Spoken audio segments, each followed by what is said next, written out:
And we are live for another episode of Bluegrass Soccer Cast. I'm Jimmy Martin, and we have a new co-host this week, and I'll let them introduce themselves. Hey guys, my name is John Hunt. Like I said, I'm new. Big fan of soccer, huge fan of global game and stuff like that. I follow many teams, many different leagues. So if you want to talk soccer, feel free to talk soccer. You can find me on Twitter at J_Hunt11. There you go, knocking several things out in the first minute. Good job, John. Um, John, I want to kind of go through a typical episode here, with you and the audience. So we're going to start that same place I always like to start by going off the top. And John, for this week, I want to reference a conversation that I had on Twitter that I think you might have participated in, where a league that I will not platform, one of their deputy commissioners, I don't know what their role is, but we're going to say deputy commissioners because that sounds demeaning enough, was debating on this idea of semi-professional. Is that a real tag or is that a fake tag? What are your thoughts? I the way from what I can remember of this conversation, the way the guy was viewing it was in super technical terms. But in my opinion, semi-pro exists in the sense of it is you are a part-time athlete who is paid. That means you are still a professional athlete, and that's where on this Twitter thread the guy was getting at was like it's pro and amateur. Yes, Mm-hmm. semi-pro is still professional by definition. It's still professional, but they can't live off of it. Now you can Right. debate if a player like Welcome to Wrexham Love that showed show. this very well. You can debate if fifth league or the lowest professional players can live off of what they're doing, but they still have to. That's still their 9 to 5 job. Mm-hmm. Is going to practice, going to training, all that type of stuff. Part time is semi pro side. It's where they're doing it in their spare time. It's very hard to find that today. I feel like that's more of a thing that happened 100 years ago type thing. You Hmm. hear all the time Okay. about how Sheffield Wednesday, how they formed. I would consider a semi-pro team because they formed. The reason they're called Wednesday is because That's that's when the they day played. off they had, is when they could play, and eventually they got to where they're a fully professional team. But they still had at a point workers on that team who were being paid for both playing and being on the other job. I forget what field of work they were, but I don't it's remember. yeah. But in any sense, you're a part time, like it's part time pay. So $3. If you get paid $3 a game, you're a professional athlete. You're getting paid. Right. You're getting You can't something. live off of it. So you're No. semi-professional, in my opinion. Well, and I was even thinking about it from, like a structural standpoint, right? That's just kind of how my brain works. Like professional is professional, right? But to me, and my whole argument was amateur is like amateur. That's like youth. That's like, your Sunday beer league. That's very casual, no ambition to go full professional. If you look at something like the UPSL, right? Their whole slogan is a professional developmental league. And there are several leagues like that in America here. Um, but the league that was arguing with us, they do consider themselves amateurs. They do consider their teams amateur. Um, so it's unfortunate because if any of those clubs do have higher aspirations, sorry, but you're stuck at a level that you can't improve on. And I think that has to do with the American pyramid. Is that Agreed. there's no upward movement unless you have money Yeah. type thing. Oh, It's that's like the what hard it's part. like 200 what it's now like $250 million just to get a bid into the MLS. Not even I don't even think that guarantees a team. It's like to get a bid for a team is like $250 million. I would honestly be surprised if it's that low. Yeah, Just being completely honest, like kind of from what I've heard from getting like a USL one franchise is about 30 something million. So if yeah. it's that for third tier, can only imagine it would be. You, and that's in America. Third tier is our lowest, I believe, our lowest level of full professional, in my opinion.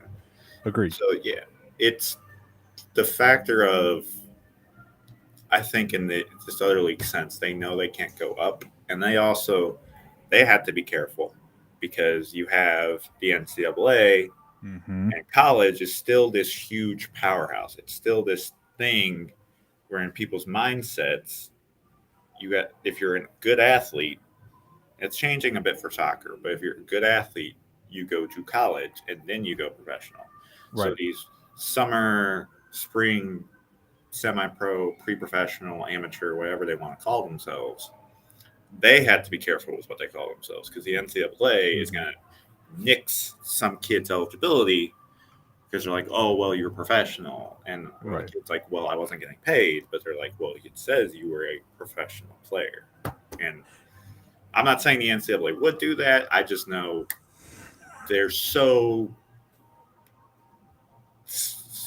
cutthroat with some of this stuff. Yeah. And I feel like some of those guys are trying to prevent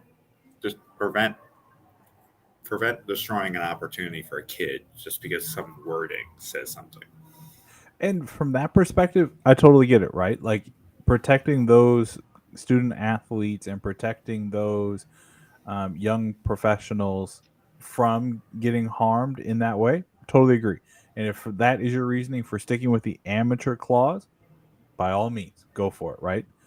But I just feel for the club, especially because one of the clubs that's in that league, they were really getting some traction with us and they were engaging with us a lot.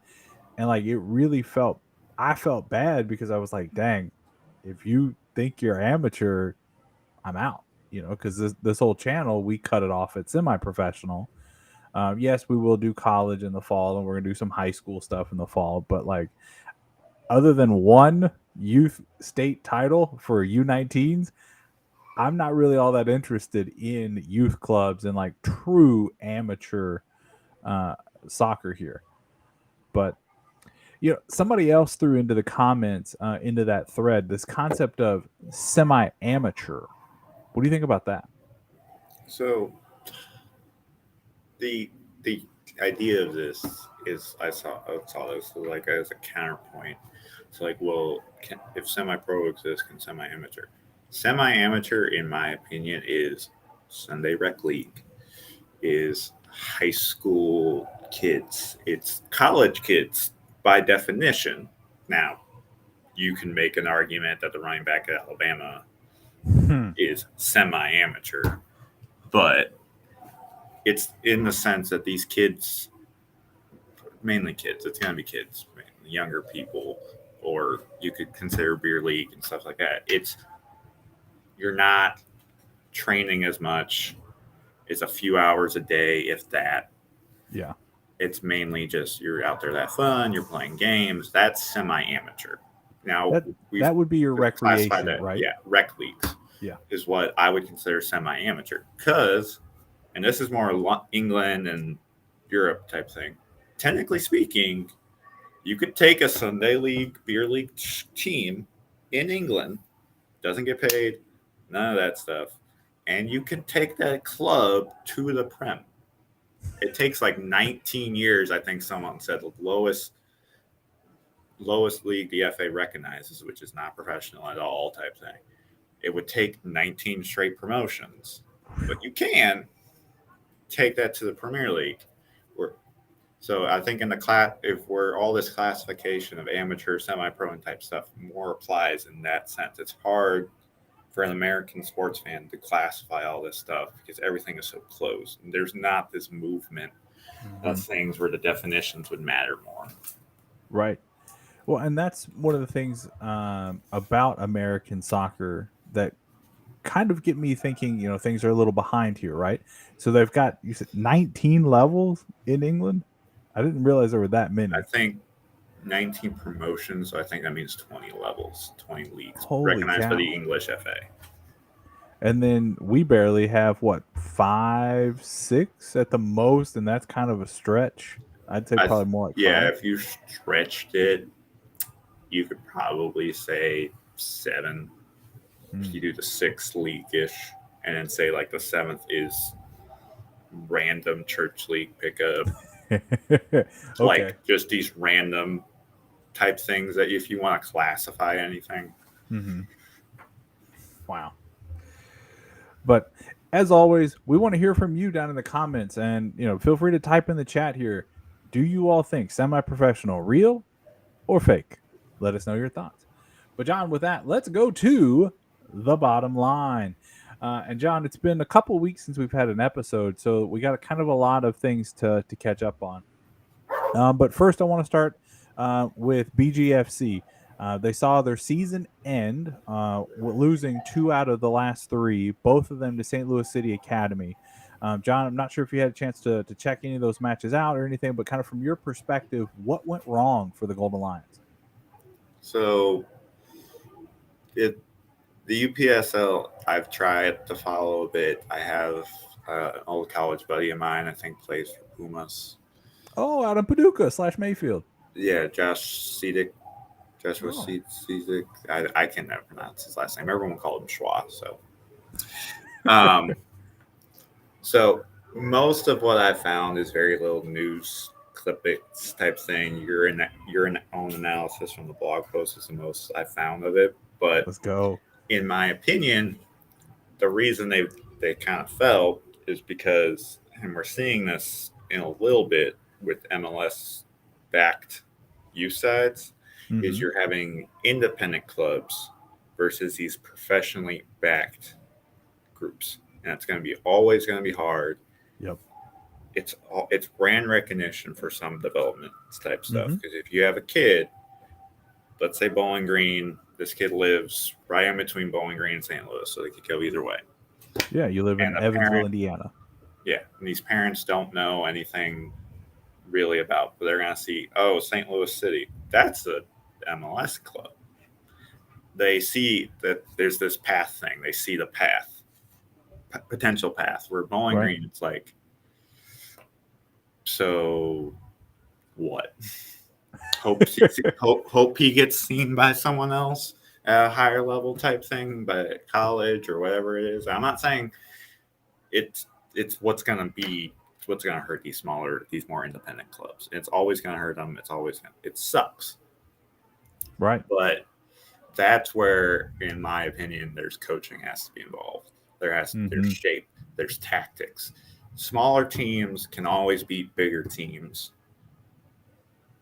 It's hard. It's rare and it's hard in soccer, but it's possible if they're coached well. The coach finds players that fit the system, sticks with the system that works, type thing.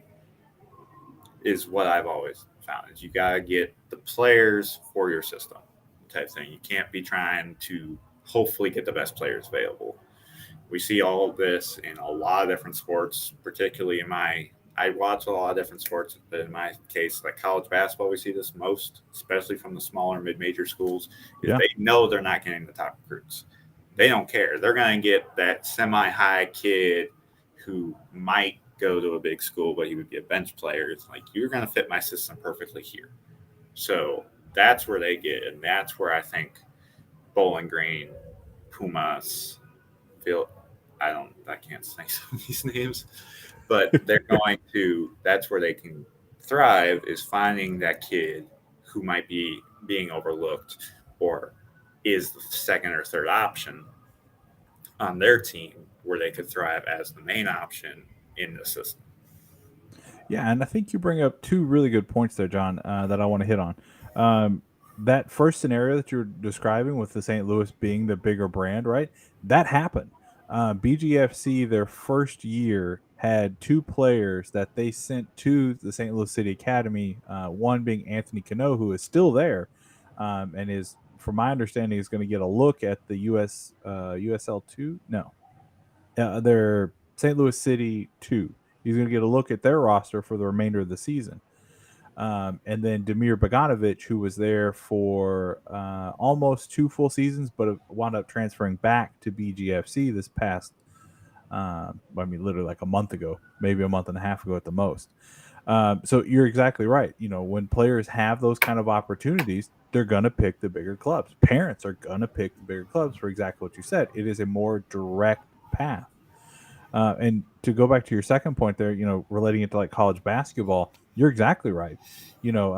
Murray State, my alma mater, uh, they had John Morant, Cam Payne, Isaiah Cannon. These are great point guards and great players who probably could have played at UK or Louisville or maybe even a Western or an Eastern, but they went to the smaller school. They got the large amount of exposure, and they still got drafted.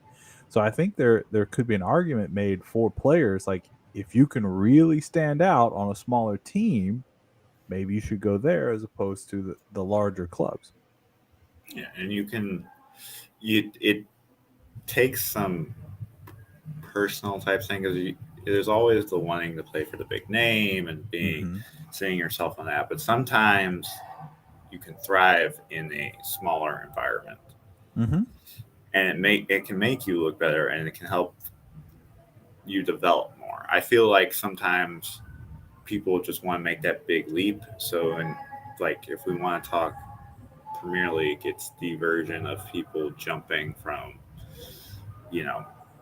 West Ham, Aston Villa to Man City, Manchester United, Arsenal. There's a lot more eyes on you. There's a lot more people cutting you and analyzing you way more deeply than you necessarily would. And that's where you could get these bad reps, these bad opinions about you because people are analyzing you too much. Or the smaller side, you're not getting analyzed as much. Or the system is developed more for you to succeed in. And you can work out your small little things more than them being exposed in a system that you went to solely because it's a bigger name, bigger brand. You might get better trainers, you might have better coaching, but that doesn't necessarily mean that's right for your development. That's what I fully believe. Not every single star needs to be in the biggest environment possible. Right. They can thrive in a smaller environment, and then they can launch themselves. And speaking of that transition, Josh Winder for Lou City is actually making that transition now, and we will use that to springboard over to talking about Lou City, who is in a bit of a rut. They've got 1 win and 2 draws in their last 6 matches. They're not playing well. John, what have kind of you seen from Lou City so far this year? So, from what I've seen from Lou City is one, Lou City historically is a very attacking team. I think I've gone over these matches recently. I think it was either the second last one, and I don't exactly remember the exact matches, but in the beginning of it, they were talking about how Lou City is like on pace for their lowest scoring season ever, like since in their existence since like 2012 or 13, whenever they launched. Wow! So even since their inaugural season. Yeah, so they're on pace right now, or they're at their lowest through so many matches. So their scoring hasn't been there. Also, their defense, particularly their back line, is not playing together or well at all. They're being bailed out by goalkeepers. These scores, these draws are solely because what's his name? Semele. I don't know how to say his name, but Semele is playing very, very well. He has a foot mob rating of like 7.2 over this stretch, which isn't great, but when you're getting so many shots on you, is doable. Like, people need to remember Jordan Pickford is England's first option. He plays for Everton, who sits bottom at the table. So you can still be a great keeper letting in a lot of goals because there's other factors at play. That's a good point. Yeah. So their defense is doing a lot of watching. A lot of these goals, they're getting attacked. And what they're doing, in my opinion, they're specifically teams are attacking their center backs because they're just watching. They're doing what I call the reaction defense. They're like backing, waiting for a pass, waiting for a move type thing. Where in my opinion, if you're a center back, you need to push them. You need to force that pass. You need to try to break it off of them. And you can track back a little, but it needs to be done before you reach the box. Like 100%. You've got to know who you're guarding, right? Yeah. Once you reach the box, you can't be doing that. Wing backs can do it a little different because they can force them into a corner, and that's a little different. That allows your midfield to get Usually in. a little more speed in that position too, right? Yeah, that that they're doing a lot of watching. A lot of passes are coming through the boxes, and they're just watching. They're getting killed on set pieces, specifically corner kicks.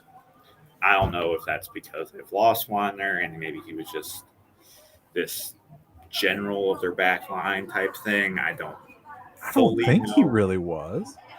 I don't know the type thing. Is it a presence type thing that is being missed because he's gone now? USL Tactics on Twitter released the graphic, and all of Blue City's people are in the bottom corner of this graphic in sort of a four quadrant thing. Yeah, I don't know his name because it's covered up by other logos and stuff, but you can see the Blue City logo kind of towards the middle. But their defense, their entire back line is not doing good. And they're attacking well ish. So it's not type thing. There is the case of finishing, which you can make this argument for every single team that struggles all the time. And I think there's a lot of luck to finishing, in my opinion. There is skill. Mhm. If you're a truly great striker, there. That's Holland with Man City. Like if you're truly great at finishing, you're gonna finish. But a lot of it is just luck, bounces off a guy type thing. Like Off the the beauty, post. the beauty of soccer is you can get a lucky goal, and that's all you need to win. So that's hard to finish. They're it's that both they're struggling in the final third, but they're not they're not defending back there. Their midfield is having to bail out them way too much on stuff, and it's just leading to Semele having to play heroic goalkeeping. And there's only so much a USL Championship level 2 goalkeeper can do. Right. So Well, and that's just yeah, I think they also have had several injuries, right? Like McCabe early in the year out, now back, but missed what half the season basically. Tooch has had several injury or matches that he has missed. Ownby now has been out for a couple of games, I believe. Speaking of Ownby, I still think there is some kind of chemistry issue with him and Musa Galusa. I know I butchered his name, and I'm sorry, my friend. Um, there's some kind of chemistry is off with them, right? Because last season they played together a lot. They attacked, they got more goals, they had more opportunities, they had that push. But this year they don't have it because they're not on the same field together. And I was hopeful that maybe the Danish kid Puels, when he came in, that he would kind of help restart some of that attack, but that hasn't happened yet. And I'm sure he's still assimilating to the team and stuff like that. But I don't know. I've been calling it since the beginning of the year that something is off and that Blue City fans need to temper their expectations. And each time I get a little pushback on Twitter, people are like, no, we're going to win. We're only this many points back, blah, blah, blah, blah, blah. I'm like, okay. I may not know soccer that well, but I can tell when a team isn't gelling and isn't becoming one.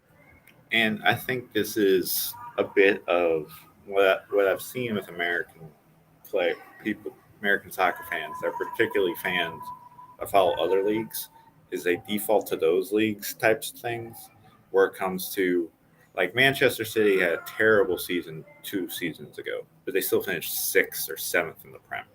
Right. Where like for Fulham, Brentford, or Crystal Palace, that's a great season. In America, there's a lot more parity. There's a lot more turnover type thing. Mm-hmm. And so Blue City fans are like, well, we were good last year. We We're should one of stay these good again. Yeah, we should stay good. Where first team injuries can kill teams here. There's not, from what I've seen, even MLS teams, there's not that depth. There's not all that depth. And Look at Inter Miami. I mean, yes, they're getting messy, but good God, that roster has been destroyed. They're getting Messi. They're getting Sergio Bet. Like they're bringing in everybody, and they were a playoff team last year. They were 6th or whatever. Like 6 or 7, something like that. Yeah. Like, and this is why I've tried to tell some my friend. I call them Euro snob friends who are like European football only. pro rel would be nice in America, but the parity is also really good sometimes. Mm-hmm. Like we've only had MLS has only had one treble winning team ever type thing in its 25 years. Yep. All that sense. Like I think LAFC is one of the few teams that have won both the Shield and the Cup. Same thing in the championship. There's been multiple different winners, all this type of thing. We have Detroit City comes in last year, they make the playoffs and they bounce out, and now they're struggling. Yep. Even then, like it happens, it's going to happen.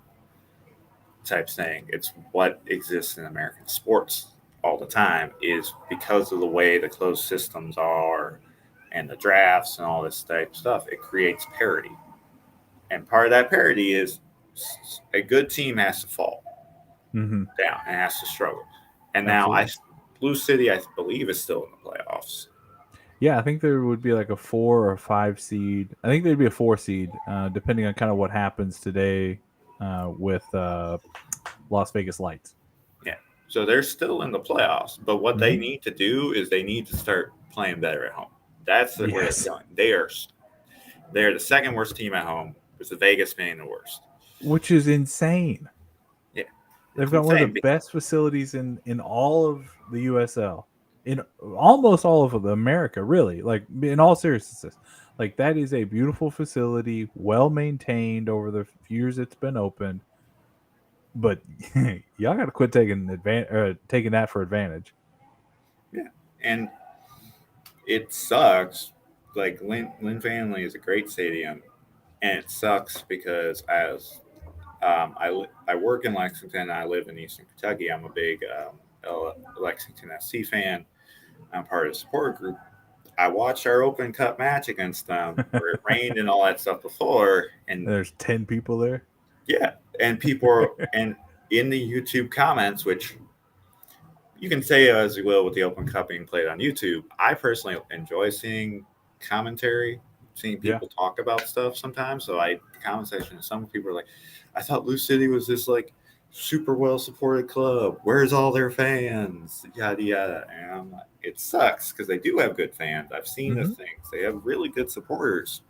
And so I'm not saying their struggles at home are on the supporters at all. No. That's never my opinion. But there's first team injuries, like you said. Injuries killed chemistry. Yep. And there could be locker room issues we don't know about. There could be stuff going on type thing. Or they could just be a rut. Like in soccer, in my opinion, ruts are the worst things that can get you in because it's really hard to get out of a rut. Like a 1-goal win's not gonna get you out of a rut. You need like a 3-goal, just dominant type thing to fully get you out because that 1 goal, if you get that goal on a lucky thing or whatever, and they're still knocking, like it's really, really hard to get out of a rut because you need a full dominant performance to be like, okay, we're back, we're good, we're this good team. If you're just squeaking by type thing, like Lucy tied Hartford, who is one of the worst teams in the East, on the road, and they barely had an attack going. Hartford was all over somebody. Simile, whatever. We'll get there eventually. Yeah, all over. We'll get him on the podcast sometime, and we can clear that up. All over him, and he played amazing. That's why they got the draw. But well, and looking at today's matchup with Las Vegas, like I think today could be that get right, or should be, if I'm being honest, a get right game for them. John, if I'm going to be honest, I'm going to take a prediction here. I'm going to go Lou City 2, Las Vegas 0. What are your thoughts? For them, if they want to get back on the course and they want to like reestablish themselves, I think it needs to be like 3-0 type thing. But the way they're going, the Rising game might have been a scare type thing. It might have been the scare they needed, though, type thing. Hopefully. So I can see a 2-0 playing at home. I see them winning. I don't see them conceding a goal, but current pace of form wants me to say 1-0. if they want to get out of the funk, they need 3-0. So it's that 2-0 is like The in between. That good in between of like we didn't escape with a win, like we didn't just but it's like, okay, we're it's the team we should beat, and we beat them. Type one. Absolutely. Well, that will wrap things up for today's episode of Bluegrass Soccercast. Make sure to scan that QR code on the screen here and buy us a coffee. Make any kind of donation that you would like to help support the show. We really appreciate it. But with that, we will see you all on the next one.